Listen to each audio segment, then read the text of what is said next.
আমি এলাম আমার ছাদ বাগানে। গাছগুলো আমার দেখতেছি হালকা হালকা পোকা লেগে গেছে। যেগুলো যে কালী গাছে পোকা ছোট ছোট লাগে সেগুলো পোকা লাগিয়েছে, ওই গাছ পোকার নাম। আর দেখুন আমার নিজের তৈরি করা জৈব কীটনাশক,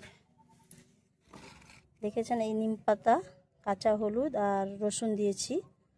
আর এটা এরকম ডুবানো থাকবে, কেননা এটা 4-5 দিন ডুবানো থাকলো আরও সুন্দর হবে।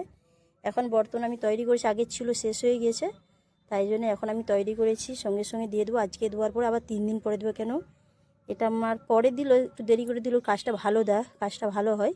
এটা আজকে বানিয়েছি, তাই জন্য আমি আজকে স্প্রে, 4 দিন পরে আমি স্প্রে করবো। আর তার সঙ্গে আমি দেব এই সার্ফ গুঁড়ো। আর এটা আমার স্প্রে মেশিন, দেখুন এটা আমার স্প্রে মেশিন। এর ভিতরে 2 লিটার পানি দিয়ে আমি 20 ml এটা দিয়ে দেবো আমার জৈব কীটনাশক। আমি 1 চামচ সার্ফ গুঁড়োটা দেওয়ার কারণটা হলো যা পোকাটা মানে জলদি পালিয়ে যাবে। ঠিক আপনাদেরকে দেখাচ্ছি আমি কি হিসাবে দেব।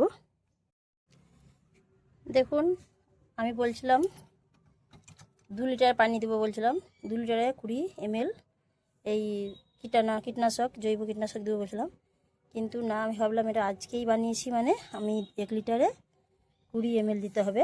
আর এই দেখুন এতটাই আমি সার্ফ দিয়ে দিচ্ছি, এই সার্ফ দিয়ে দিলাম। আর এটা আমি 2বার দিয়ে দেবো, এই দিয়ে দিলাম, হয়ে গিয়েছে। এবার আমি নাড়িয়ে চাড়িয়ে নিয়ে দেব। এই আমি নাড়িয়ে চাড়িয়ে নিলাম, নাড়িয়ে চাড়িয়ে নিয়ে এবার স্প্রে করবো আমি। এই স্প্রে করে দিলাম আমার।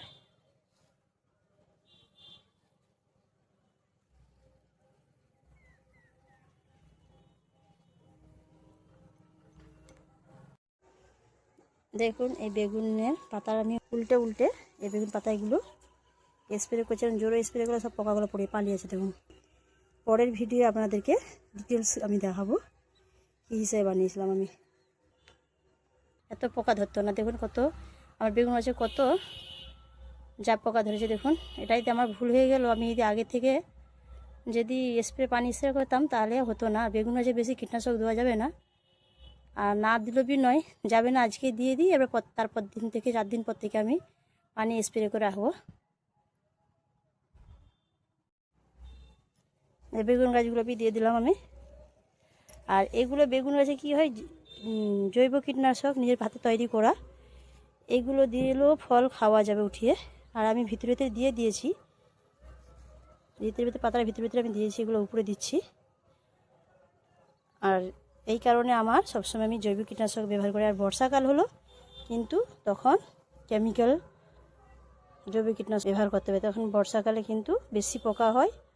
আর হয় মানে জৈব ঘরোয়া যদি ঘরে তৈরি করো, খাই দিবে না।